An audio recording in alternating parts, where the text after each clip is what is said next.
This Chicago artist's job is to embody Lily Tomlin. Or at least, to produce the artwork attributed to Tomlin's character in Netflix show Grace and Frankie. Nancy Rosen has the enviable, but challenging, job of being the creative life force behind comedian Lily Tomlin's character Frankie Bergstein, of Netflix's Grace and Frankie.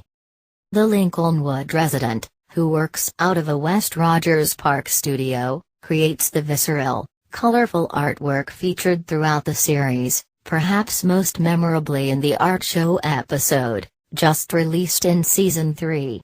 Rosen's personality is not unlike her artwork, which features bold colors, thick brush strokes, and a certain level of humanity that comes from longtime artists like her.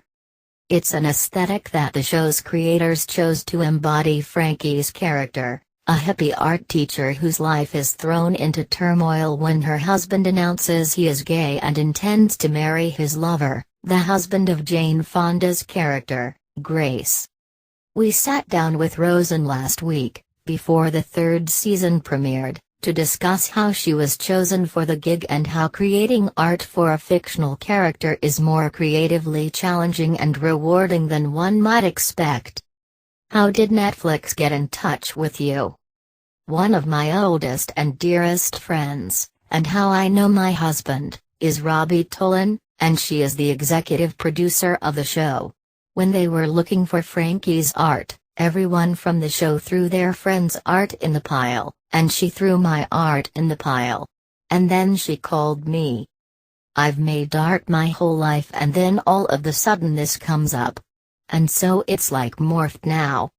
What is it like to create art for a show versus art for yourself? I go to my studio, I think, and I make stuff. It's always a Hollywood emergency, they need everything in days.